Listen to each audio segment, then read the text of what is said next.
Buenas noches, mi nombre es Aida Gutiérrez y vamos a hablar sobre los sindicatos.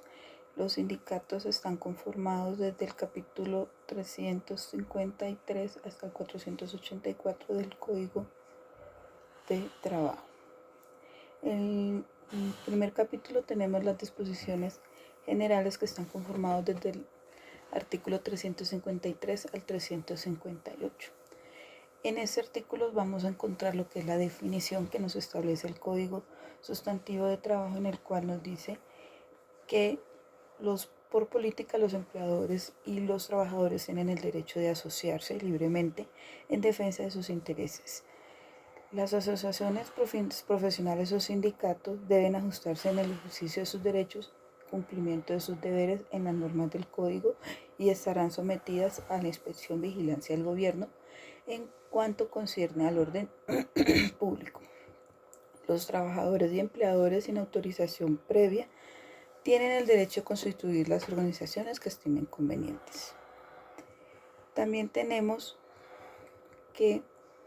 la protección, la cual se encuentra en el artículo 354, en el cual dice que queda prohibido a toda persona atentar al derecho a la asociación sindical.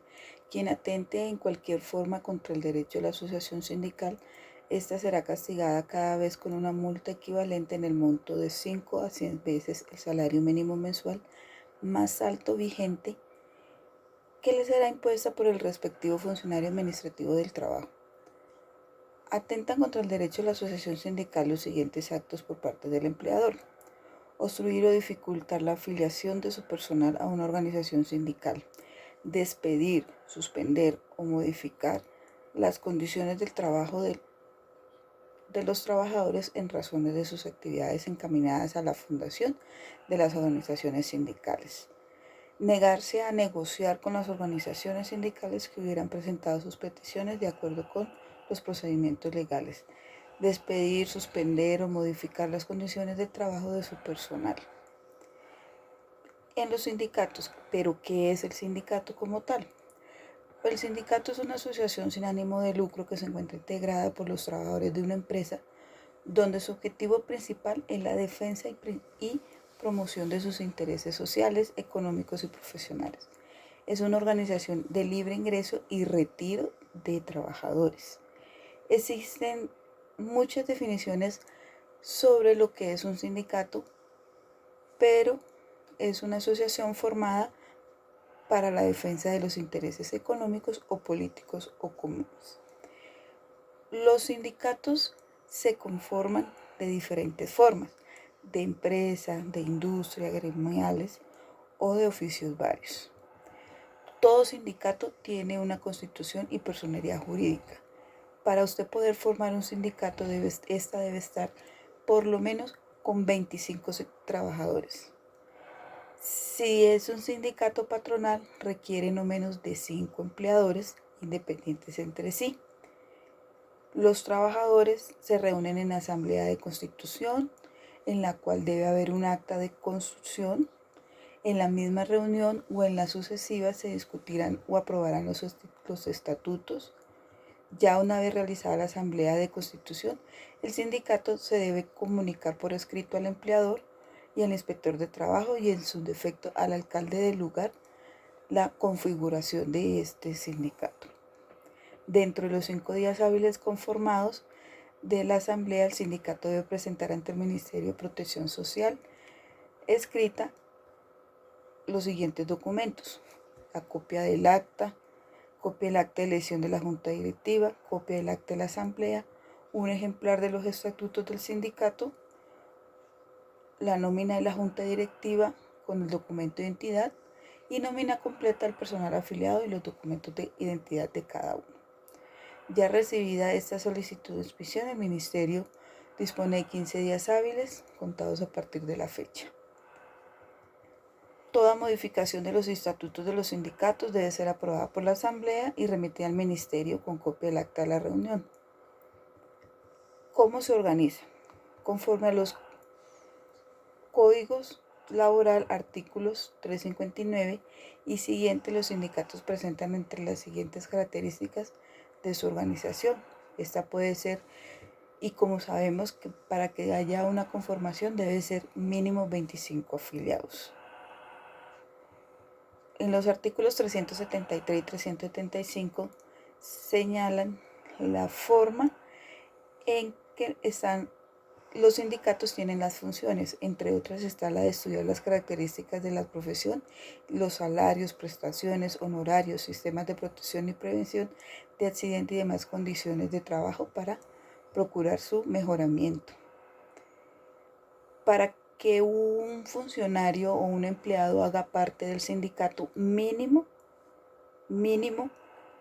debe ser mayor de 14 años.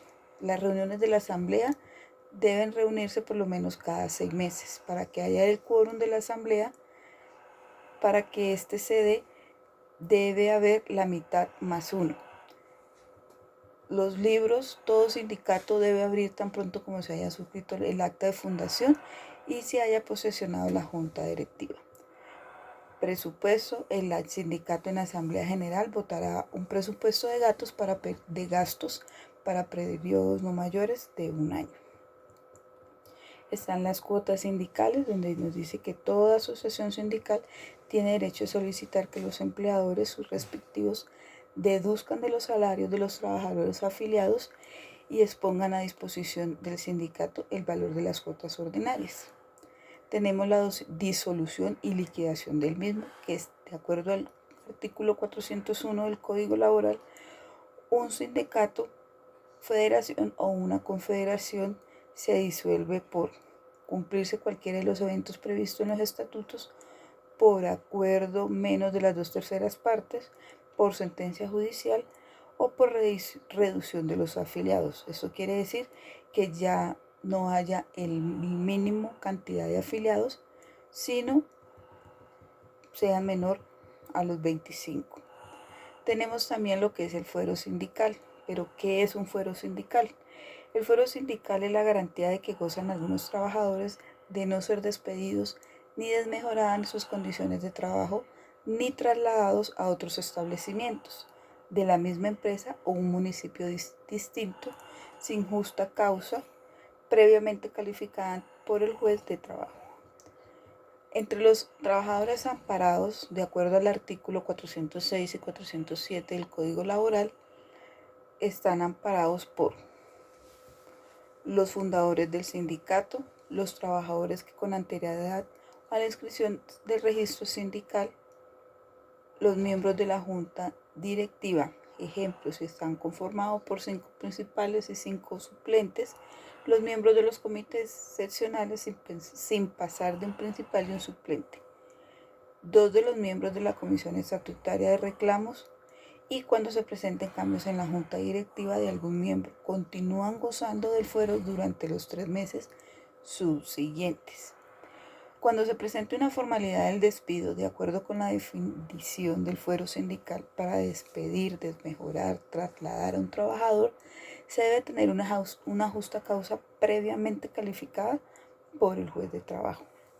Esto significa que el empleador, frente a cualquiera de las 3 situaciones presentadas con un trabajador, debe iniciar un proceso judicial para demostrar la existencia de una justa causa y luego, conforme a la decisión del juez laboral, proceder la desvinculación del mismo.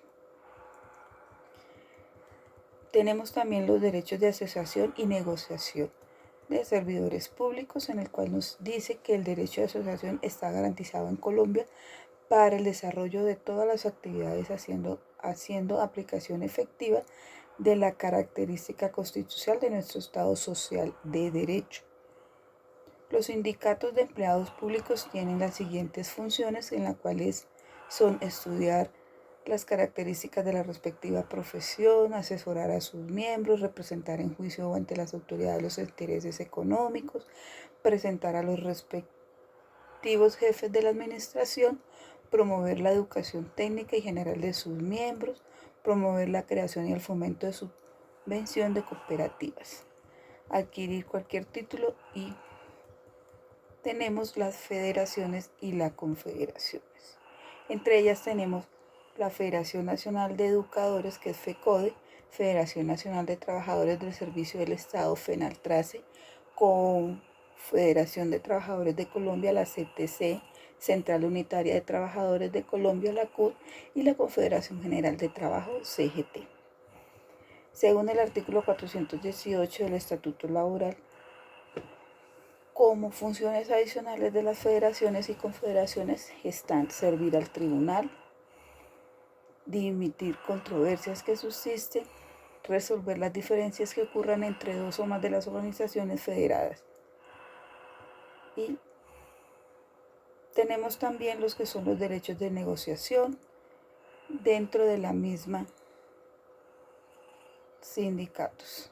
Entonces tenemos lo que son las definiciones y la protección de los mismos que tenemos que tener en cuenta, las etapas de la negociación, en el cual tenemos que de acuerdo al artículo 432, el respectivo sindicato de los trabajadores debe nombrar una delegación para, conforme al artículo 376, la asamblea del sindicato, quien exclusivamente debe designar. Iniciación de conversaciones, etapa de arreglo directo, que es en el cual donde hay un autocompromiso de las partes, las conversaciones de los pliegos de peticiones en esta etapa de arreglo directo duran 20 días calendario, prorrogables de común acuerdo entre las partes hasta por 20 días calendario. Durante esta etapa podrán participar en forma directa en la mesa de negociaciones como asesores hasta 2 representantes de las federaciones o confederaciones trabajadores. En ellos tenemos las decisiones de los trabajadores, de la cual que sigue después del arreglo directo sin que las partes hubieran logrado un acuerdo total. Tenemos la huelga o la solicitud de arbitramiento, deben ser decididas dentro de los 10 días hábiles siguientes a la terminación de la etapa del arreglo. Buenas noches y muchas gracias.